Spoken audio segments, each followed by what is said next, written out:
Hi friends, my name is Mila and you're at Amulet.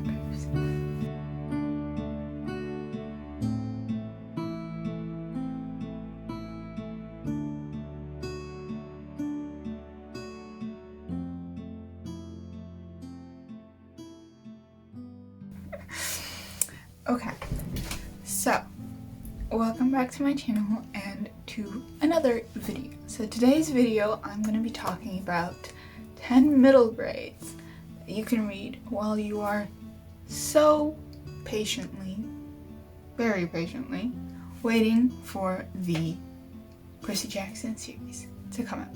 Now, the Percy Jackson TV show, not series because that's been out for ages.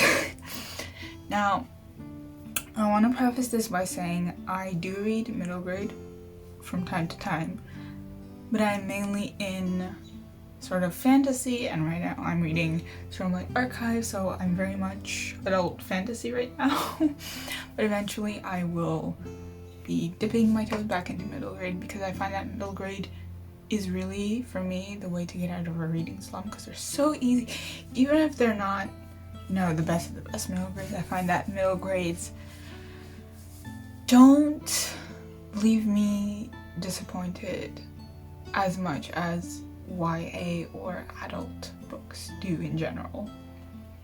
So, 10 books while you're waiting for the Percy Jackson and Olympians Disney Plus show. And they are set to start filming on June 2nd. They're supposed to start filming on June 1st, but something happened. I don't know.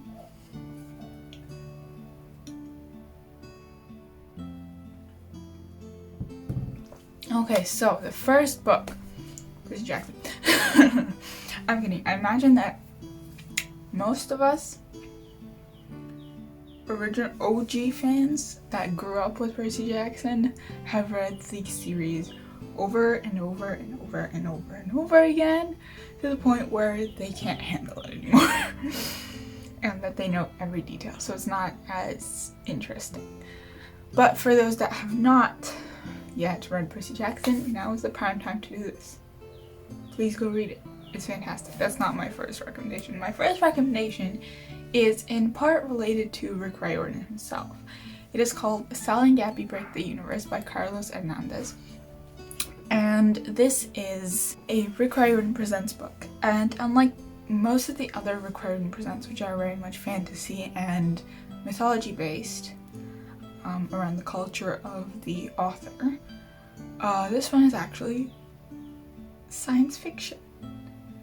And with all the hype with Multiverse of Madness, the new Doctor Strange movie, and the movie Everything Everywhere All at Once, this one is a good one. So this one is also like the book that kick-started my little brother's reading obsession. So I found it, I was like, you don't want to read fantasy? I'm gonna give you a science fiction book. And that's what I did. And he read it in like a week. So this one follows Sal, who is, I think, in 7th grade, not sure. And he had just moved, and he has his dad and his American stepmom. It's a little quirk sort of thing that Sal has. He calls his stepmom American stepmom, but they have a good relationship. It's not like he hates her or something, but they have a very good relationship. And he also has type 1 diabetes, so there's diabetes rep. So if you have diabetes, or a kid you know has diabetes, I think they'd like this one because there are instances where he has to check his blood sugar and he, says like, oh, I have to carry around a pack of Skittles or something like that. He has to carry like candies and stuff just in case. And he has the power to create holes in the fabric of the universe. That's the whole multiverse thing. There's a plane going by. Hence the whole multiverse thing. And he can grab things from there, bring it back to his reality, basically. So on the first day of school at his new school, which is like this elite art school in the area where you have to sort of pass a test to get into, he pranks his bully. So he takes a chicken from another universe and places it in the bully's locker. And then when confronted, the chicken's poof, gone, right? So that's sort of his sort of thing, but he disguises that as magic tricks, not as actually pulling things out from another universe, for creating holes in the fabric of the universe. Just literally the number one rule of all books that contain the multiverse. Do not meddle with it. Don't do anything stupid. Anyways. So it's a harmless prank, right? Then we have Gabi. Gabi is... she is a know-it-all. She is the founder, or like the head of the school journal. She's got all the gossip. She's very on top of her work. Gabi sees Sal performing these tricks. She's like, I am determined to take you down. You are going down. They become friends.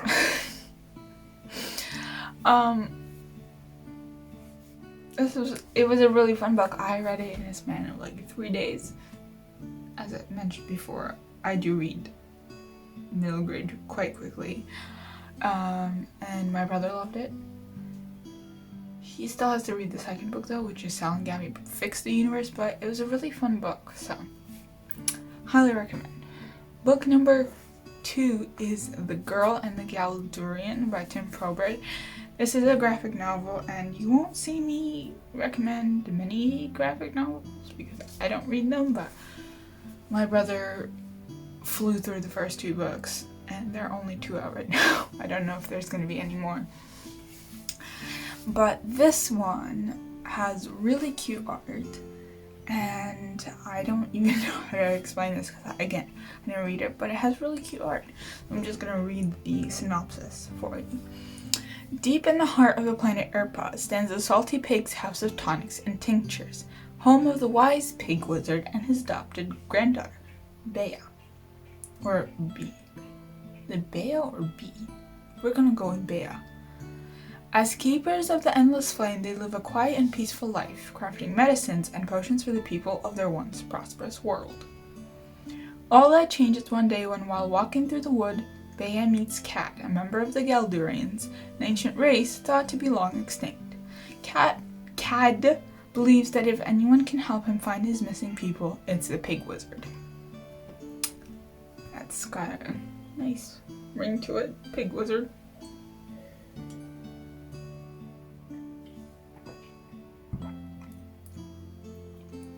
But when the two arrive home, the pig wizard is nowhere to be found. All that's left is a jar of endless flame and a mysterious note. Fearing for the pig wizard's safety, Bea and Cad set across Irpa to find him, while danger fights its way out of shadows and into the light. While these two unexpected friends find this beloved pig wizard and prevent eternal darkness from blanketing their world, or has Irpa truly seen its last sunrise? All I can say about this is the artwork is really cute. It looks like a really fun story. My brother read it in a weekend, and he's been begging for me to read it, but I normally don't read graphic novels, but I think eventually I will, because it does sound fun. The next book is... Oh, it's my brother. The next book is Epic Zero by R.L. Ullman. Hope I said that right. This one, again, I did not read. This one I did not read, but this is one of my brother's favorites of this year. Basically, this follows a kid named Elliot Harkness, where his whole family, they're all superheroes. Even, like, his dog. Whereas he's a zero, which is basically he's powerless.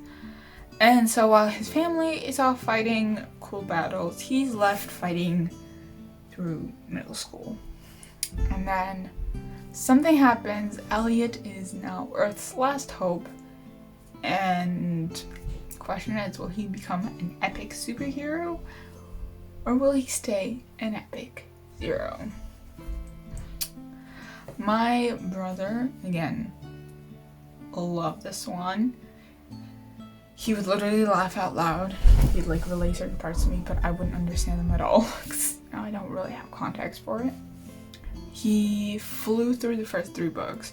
So basically what it was that you can get them in like 3 books in one. So I think there's 9 books in total. So you get like 3 book 1, 2, 3, 1 volume, 4, 5, 6 next, 7, 8, 9 in the next. So I guess it's easier to get through. So if you're in for a laugh out loud middle grade with supers, especially if you love Marvel or DC, I recommend this one. The next one is The Last Kids on Earth by Max Brallier. In my head I'm like, it's Brallier, but it's not Brallier. Anyway, this is also a Netflix show actually. That's how my brother discovered the book. So basically what happens is that there's a sort of a zombie apocalypse and all the adults turn into zombies and all the kids don't. So there's also like a full-on alien invasion, but there are like some good aliens and there's some bad ones. Like Blarg is the main guy, who's like the main villain, and so the main character has to team up with his friends, it's like his former bully and like the girl he has a crush on and like some other friend, and they have to basically defend Earth. So yeah, you love the TV show. If your kid likes stuff like zombies and gross monsters and mutants and stuff like that, this is it. This is also, I think, sort of like a graphic novel. Like it has text, but it also has pictures, so half a graphic novel. Novel with pictures. A picture novel. I don't know. So, anyways, if your kiddo or you likes zombies, mutants, and aliens, this is the one for them. Well, not your kiddo. If you have a middle grader in your family who likes these things, get them this one. They're gonna fly through them. I think there's 7 books? No, I think there's more. I'm not sure. And the next one is a fairly popular graphic novel, and I was the one who convinced him to read this one, my brother. This one is Amulet by Kazu Kibuishi. I hope I said that right. This one has a bit of a higher reading level since it's like mainly, I think it's sort of YA too. Like it's higher middle grade, lower YA sort of thing. The art is stunning. I'm telling you right now. Art is actually stunning. So it follows Emily and Navin, who are siblings, who after the death of their father move into the home of their mother's deceased great-grandfather. But the house is seemingly proving to be strange and dangerous. So eventually, before long, sinister creature lures the kid's mom through a door in the basement. Spooky. Em and Navin, desperate not to lose her, follow her into underground world inhabited by demons, robots, and talking animals. Eventually, they enlist the help of a small mechanical rabbit named Misket. Together with Misket, they face the most terrifying monster of all, and Em finally has the chance to save someone she loves. He loves this series, and when we went to the library like a couple weeks ago, he managed to take out every possible volume in order, obviously. I don't know if he's continued, but he said he really liked the first ones. The next one is a bit of a lower reading level, so this is for those that find picture books more juvenile. like they find picture books too easy. This one is called Dragon Masters by Tracey West. This is actually part of Scholastic's sort of branches series, which is like sort of a in the middle between picture books of a sense, think Curious George level picture books, to like actual like novels, like, you know, like actual chapter books. So when my brother was younger, he flew through the first couple of books. This one just follows a kid who gets taken. It's kind of dark. Basically, he's chosen to be Dragon Master, and in each book there are different dragons. So there's like earth, fire, water, air, your 4 typical ones. Then there's sun, poison, and moon. I'm not sure how exactly that would work, but yeah. So that's that one. And the next one is similar to Sal and Gabi Break the Universe in regards that it is also a Riordan's imprint book, but it also has the privilege of being the first announced series. This one is Arusha and the End of Time, the Pandava quartet. Actually, it's a quintet because there's 5 Pandava brothers, by Roshani Chokshi. Basically, this follows Aru, a young girl who lives in the museum that her mom works at, basically. And after her classmates, well, her bullies, they dare her to prove that the museum's lamp of Bharata is cursed, Aru lights it, thinking, oh, I'll just light it and put it out, no problem, and releases the Sleeper, an ancient demon whose sole duty is to awaken the god of destruction. So the consequences of Aru lighting the lamp are very, very great.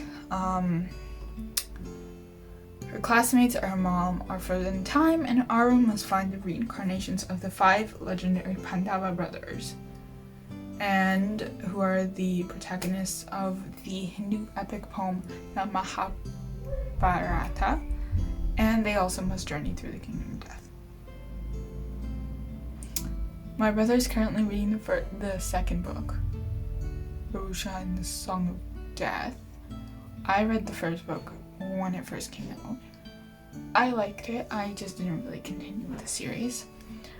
So, ta-da! That's another one. The next book is Wilderlore by Amanda Foodie. This one is one I stumbled upon while scrolling through Amazon because I was trying to figure out what to buy my brother for his birthday. And this one I stumbled upon. I was like, this is interesting. I'm gonna get it for him. At the time, we only had 2 books. Like, the second book had just come out. And we didn't even know that there was like any details about the third one. And it was also just announced that it was going to be 4 books. So, but now it's going to be 7 books. So. This one follows Barclay Thorne, who is an apprentice to the town's mushroom farmer, and the only rule that the town has is you cannot go into the woods because in the woods there are magical beasts.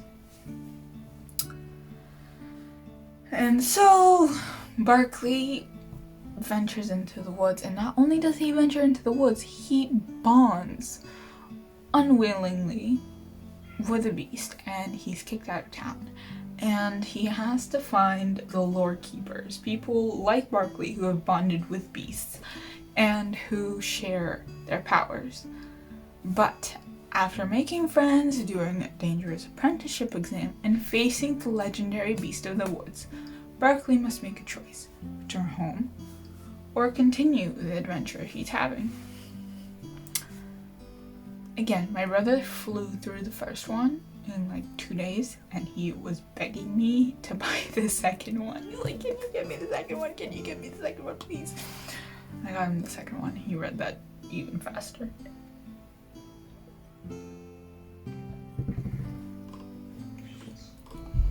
The next one is a very popular series called Keeper of the Lost Cities by Shannon Messenger.